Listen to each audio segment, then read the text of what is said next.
다이아몬드는 높은 온도와 높은 기압을 이겨낼 때에 다이아몬드가 탄생한다고 합니다.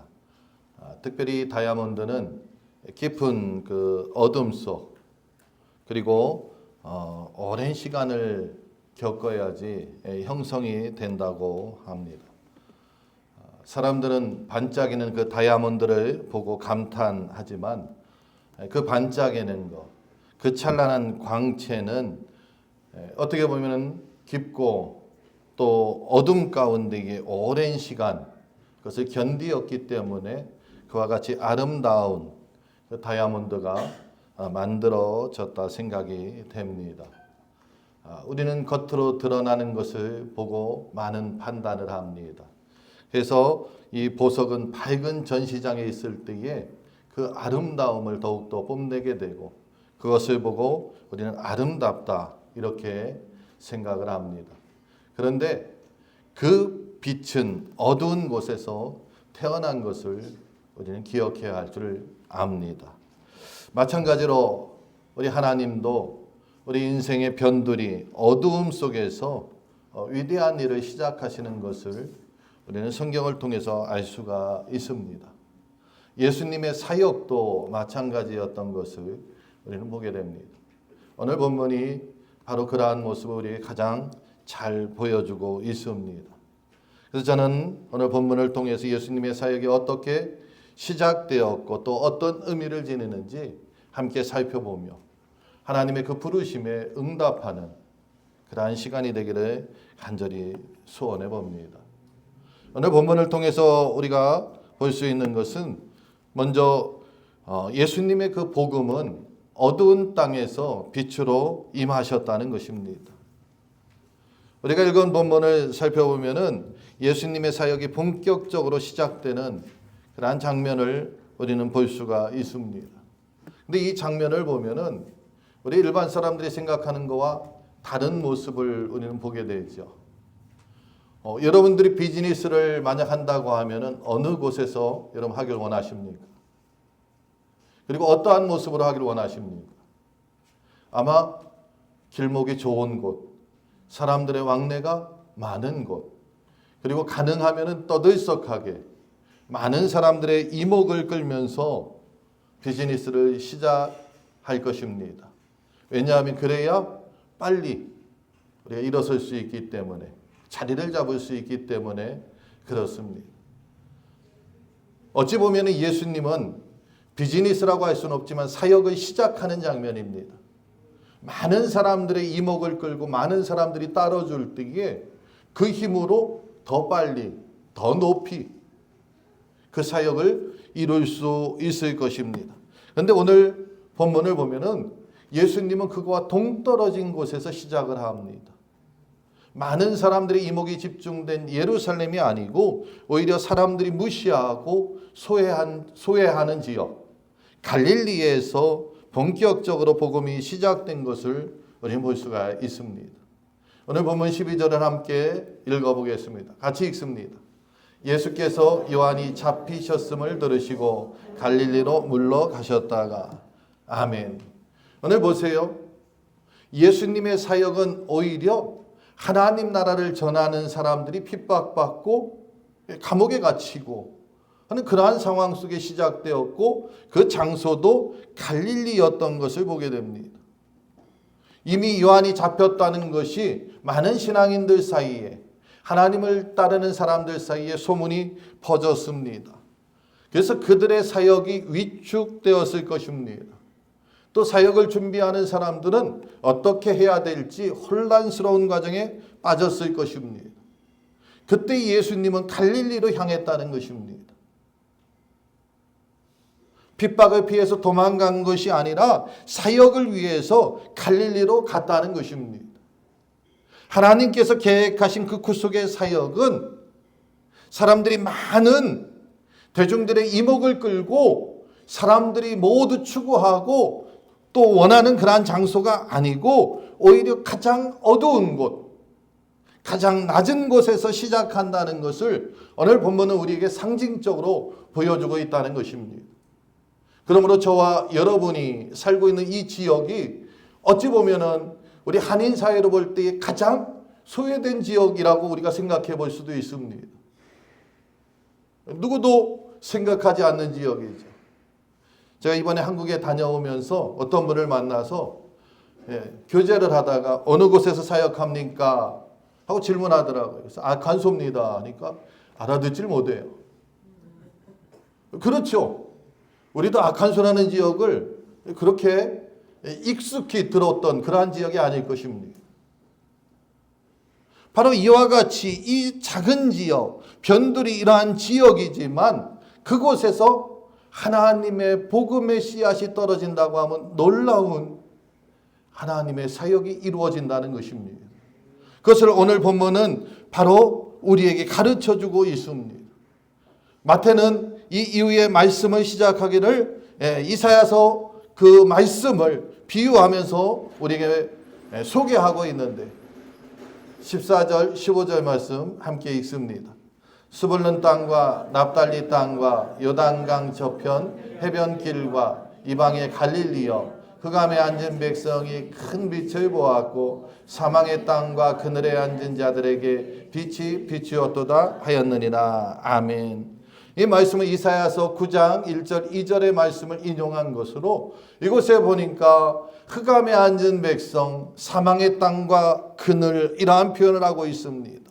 죄의 고통 가운데 있는 사람들, 소외와 절망 속에 있는 그러한 사람들, 영적 어두움에 있는 그러한 사람들을 의미하고 있습니다.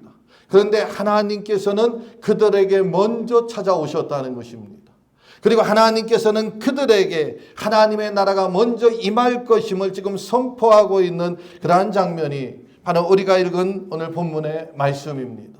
저와 여러분이 힘들고 어려울 때에 하나님은 우리를 찾아오신다는 것입니다.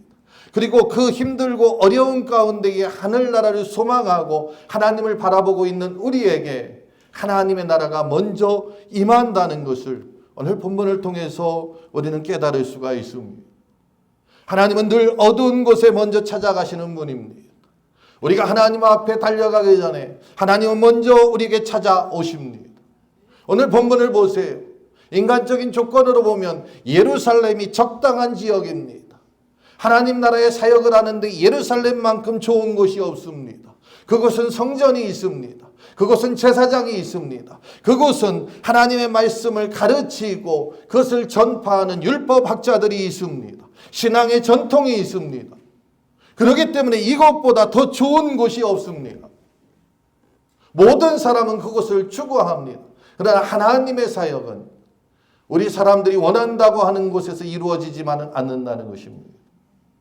오히려 오늘 본문같이 가장 소외된 지역이지만 필요로 하는 곳에 먼저 임한다는 것을 우리가 깨달아야 할 줄 압니다.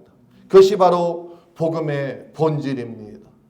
저와 여러분이 판단하는 것이 아니라 하나님의 계획 아래 있기 때문에 우리는 복음을 위하여서 나아가 누구를 만나든지 선포하고 증거하는 삶을 살기만 하면 되는 것입니다. 오늘 본문을 보세요. 이 복음은 연약한 자에게, 소외된 자에게, 상처받은 자에게 먼저 임한 것을 우리는 알 수가 있습니다. 빛이라는 것은 밝은 곳에 그렇게 필요하지 않습니다. 오히려 빛은 어두운 곳에 더 필요한 것을 우리는 알게 되죠. 복음도 그렇습니다. 밝은 곳보다 어찌 보면은 어두운 곳에 더 필요하고 어두운 곳에서 그 복음이 더욱더 빛을 발하는 것을 우리는 기억해야 될 줄 믿습니다. 그러므로 지금 여러분의 삶이 혹 어둠 가운데 있다고 하면은 여러분이 처한 환경이 참 힘들고 어렵다고 느껴진다고 하면은 오늘 말씀을 기억하시기 바랍니다. 바로 그러한 자리에서 우리는 하나님을 만날 수 있습니다. 주님은 우리를 찾아오셔서 첫 번째 설교의 말씀을 전해주시는데 그 말씀은 다른 것이 아니라 회개하라 천국이 가까웠느니라 하는 말씀입니다. 이 짧은 구절 안에 바로 복음의 핵심이 담겨져 있습니다. 바로 회개가 우리는 복음을 듣는데 선행되어야 한다는 것입니다. 이 회개라는 것은 단순한 후회나 어떤 감정적인 그런 눈물을 이야기하지 않습니다.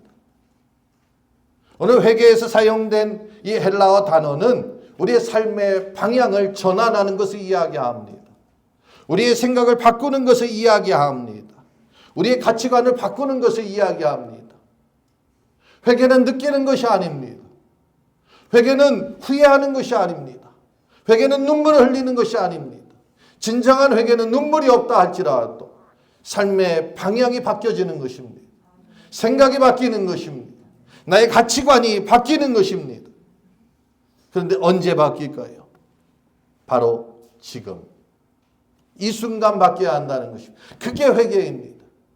내가 생각해보고 따져보고 판단해보고 그것은 나의 몫이 아니라 하나님의 몫인 것을 여러분 기억하시고 말씀을 들어서 그 말씀이 내 마음 가운데에 역사한다고 하면 우리는 지금 여기 바로 이곳에서 우리의 삶을 바꾸는 회개가 일어나야 한다는 것입니다. 그때 우리는 천국을 맛볼 수가 있습니다. 여러분, 천국의 삶이라는 것은 다른 것이 아닙니다. 천국이라는 것은 꼭 죽어서만 가는 것이 아닙니다. 예수님을 통한 하나님의 통치가 우리 가운데 이루어진다고 하면은 우리 이 땅에서 얼마든지 천국을 느낄 수 있을 줄 압니다. 여러분의 삶 가운데 하나님의 임재가 이루어진다고 하면은 바로 그곳에서 우리는 천국의 삶을 살게 된다는 것을 기억하시기 바랍니다. 그러므로 오늘 회개하라 천국이 가까웠느니라, 이 말씀은 예수님께서 요한의 그 사역을 이어서 하는 그러한 상징적인 의미보다 오히려 예수님 자신께서 이제 몸소 천국을 이루어 가신다는 그러한 뜻이 담겨져 있습니다. 사랑하는 성도 여러분, 예수님은 오늘 갈릴리같이 어두운 그러한 삶의 자리를 찾아오십니다. 저와 여러분의 그 삶 가운데에 주님의 빛이 비추어질 때에 우리는 과거의 상처와 현재의 혼란 그리고 미래의 불안 속에서도 담대하게 예수님을 바라보고 나아가게 될 줄 믿습니다. 오늘 말씀을 통해서 우리가 알 수 있는 것은 예수님은 우리를 사람을 낚는 업으로 부르신다는 것입니다. 복음은 어두운 가운데 임하고 또 그 복음을 위하여서 주님은 저와 여러분을 부르신다는 것을 오늘 말씀을 통해서 다시 한번 여러분 깨닫고 하나님의 부름에 응답하는 하나님의 사람들 되시기를 주의 이름으로 축복합니다. 주님은 복음을 전파하신 후 그 사역을 위하여서 동역자를 부르고 계십니다. 18절 말씀 함께 읽겠습니다. 같이 읽습니다. 갈릴리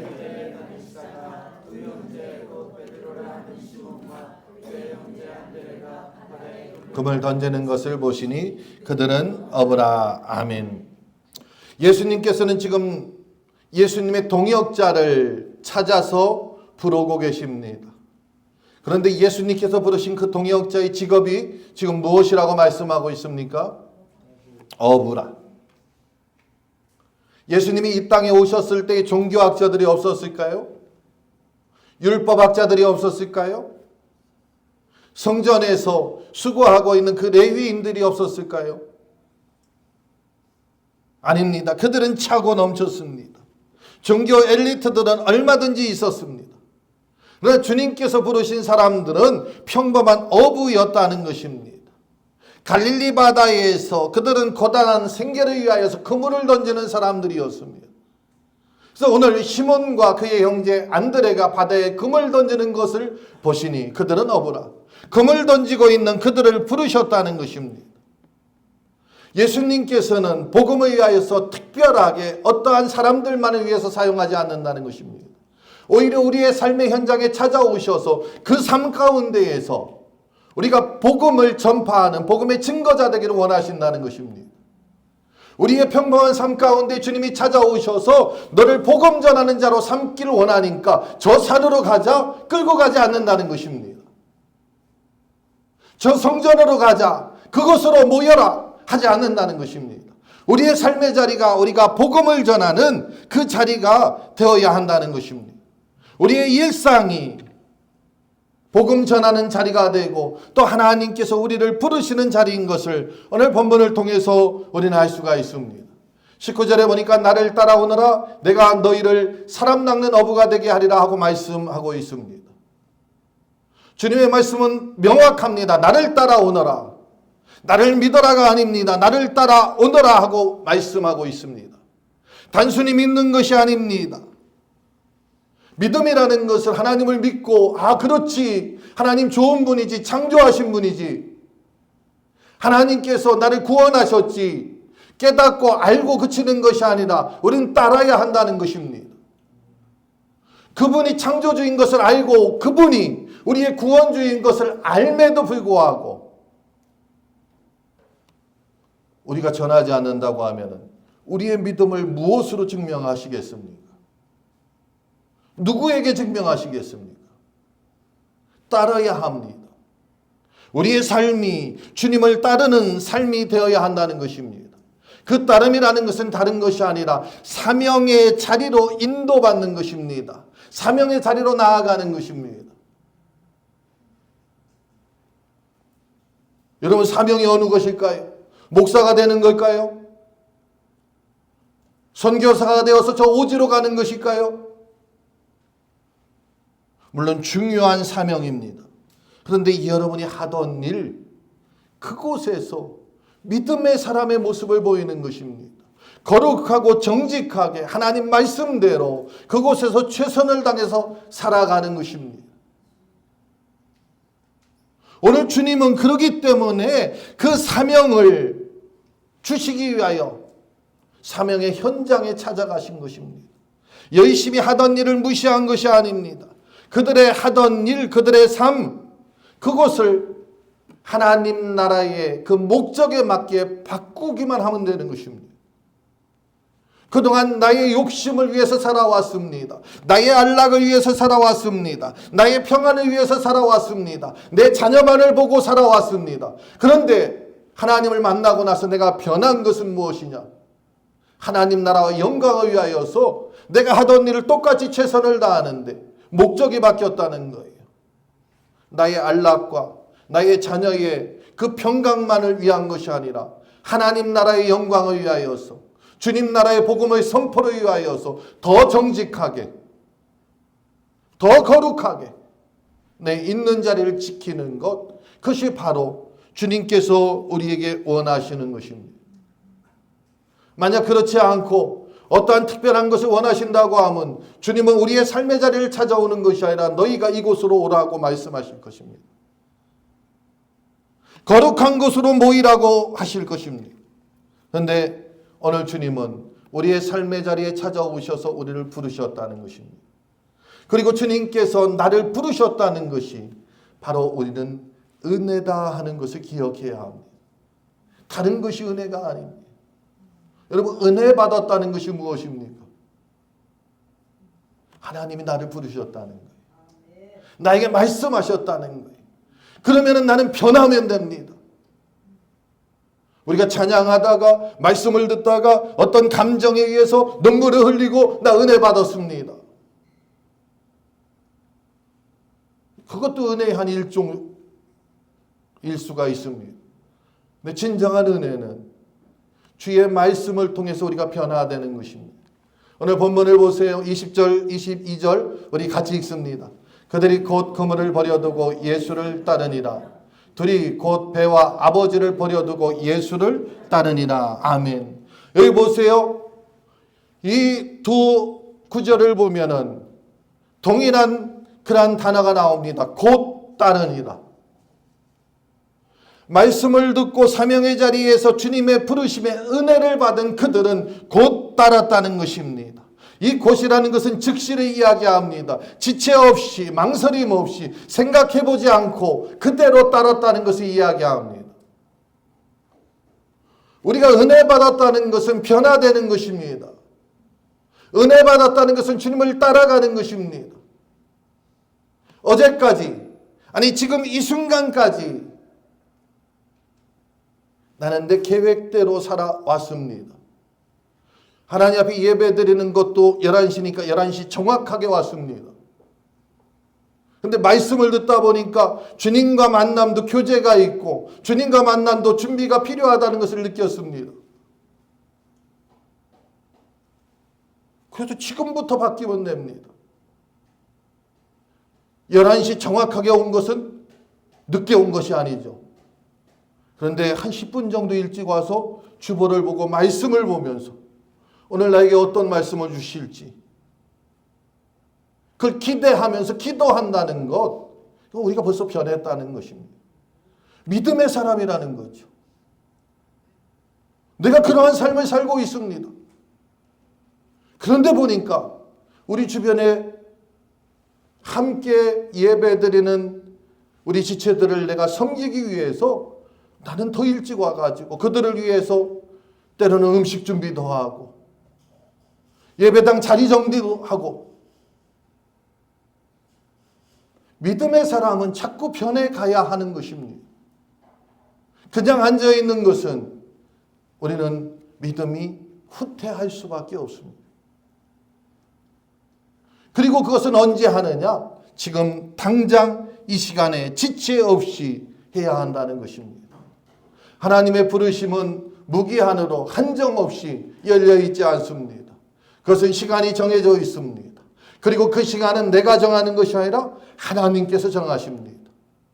그 시간이 오늘 끝날지 내일 끝날지 우리는 알 수가 없습니다. 그러므로 하나님이 부르셨을 때에 우리는 즉각적으로 응답해야 될 줄 믿습니다. 이 어부들은 밤새 그물을 던집니다. 자기 생계를 위해서 수없이 노력합니다. 그런데 밤새 그물을 던져도 한 마리도 잡지 못할 때도 있다는 것입니다. 복음도 그렇습니다. 복음이 전할 때에 당장 그 결과가 나오면 우리는 너무나 힘이 나고 너무나 기쁘고 그 일을 위해서 더 많이 할 수 있을 것 같습니다. 그러나 이 복음도 어떻게 열매를 거둘지 우리는 알 수가 없습니다. 수없이 강단에서 설교를 해도 한 사람도 변화하지 않을 때도 참 많이 있습니다. 그러나 우리는 지치지 않고 복음을 끈질기게 전해야 한다는 것입니다. 바로 그 사명자를 위해서 우리 예수님은 지금도 우리를 부르고 계십니다. 나를 따라오너라. 내가 너희로 사람을 낚는 어부가 되게 하리라. 이 주님의 부르심에 즉시 기쁨으로 응답하는 저와 여러분 되시기를 주의 이름으로 축복합니다. 우리의 응답은 온 땅을 회복하는 하나님의 능력이 나타나게 됨을 또한 깨달으시기를 바랍니다. 복음이 갈릴리에서 선포되고 제자를 부르신 이후에 주님의 사역은 더욱더 빠르게 확산되어 갑니다. 우리 보면 23절 말씀 함께 읽겠습니다. 같이 읽습니다. 예수께서 온 갈릴리에 두루 다니사 그들의 회당에서 가르치시며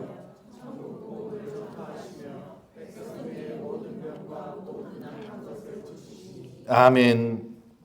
이 말씀을 보면 예수님의 사역이 말씀을 전하는 그러한 사역으로 그치지 않았던 것을 우리는 보게 됩니다. 회당에 가르치셨습니다. 복음을 전파하셨습니다. 그리고 모든 약한 것을 고치셨습니다. 이 말씀에 보면 주님은 세 가지 사역을 했어요. 가르치셨다는 거예요.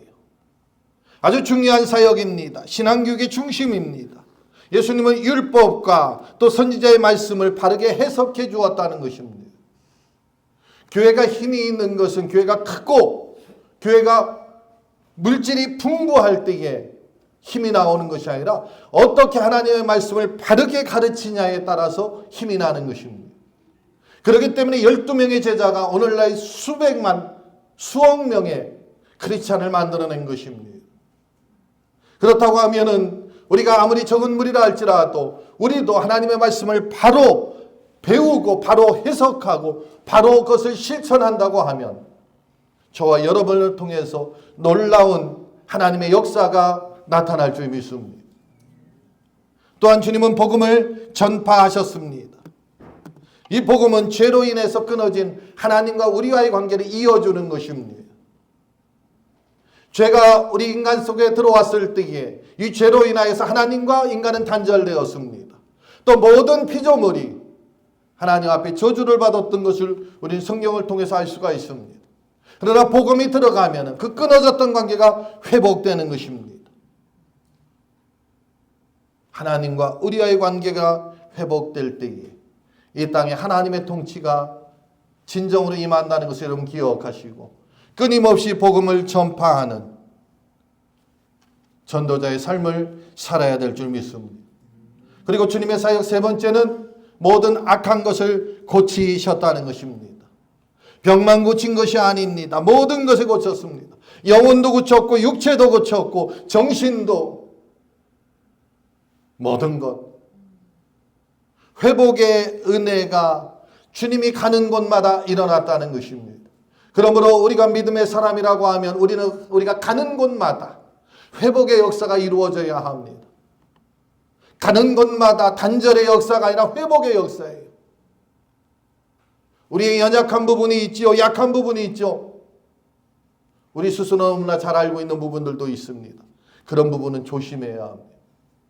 왜냐하면 하나님의 은혜가 임하기 전에 나의 연약함으로 인하여서 오히려 하나님의 은혜를 방해하는 그러한 일이 생길 수도 있습니다. 그러므로 우리 믿음의 사람들은 항상 오늘 말씀과 같이 주님 말씀대로 우리가 배우고 가르치고 그리고 나아가서 전파하고 또 주님께서 주신 능력으로 약한 것을 고치는 귀한 사역을 우리가 감당해야 될 줄 믿습니다. 이와 같이 주님의 사역이 이루어졌을 때에 사방으로 그 소문이 퍼졌습니다. 온 수리아에 소문이 퍼진지라 사람들이 모든 앓는 자 곧 각종 병에 걸려서 고통당하는 자 귀신 들린 자 간질하는 자 중풍병자를 데려오니 그들을 고치시더라. 여기 보니까 갈릴리에서 사역했는데 수리아에까지 또 대가볼리까지 끊임없이 예루살렘 유대 사마리아 땅 그 복음이 전파됐던 것을 우리는 알 수가 있습니다. 이 말씀을 통해서 우리가 한 가지 더 깨달을 수 있는 것은 복음은 특정한 사람, 특정한 집단에게만 허용된 것이 아니라는 것입니다. 어떠한 인종이든지 어떠한 신분이든지 때로는 그 과거가 아무리 어두웠다 할지라도 그들에게도 복음이 전파되어야 한다는 것입니다. 아니 오늘 말씀을 통해서 보면 어쩌면 그 어두운 과거가 있었던 그러한 사람들, 아픔이 있었던 그러한 곳에 오히려 주의 복음이 더 전파되어야 한다는 것입니다. 오늘 말씀을 통해서 다시 한번 우리 마음에 꼭 기억해야 할 것이 있습니다. 그것은 무엇이냐? 하나님 나라가 임하기 위해서 회개해야 한다는 것입니다. 또한 주님의 부름에 지체 없이 따르는 저와 여러분이 되어야 한다는 것입니다. 그리고 우리가 복음으로 세상을 나아갈 때에 세상에는 회복의 역사가 이루어진다는 것을 기억하시는 그리고 순종하시는 저와 여러분 되시기를 주의 이름으로 축복합니다. 우리 다 같이 일어나셔서 찬양하겠습니다.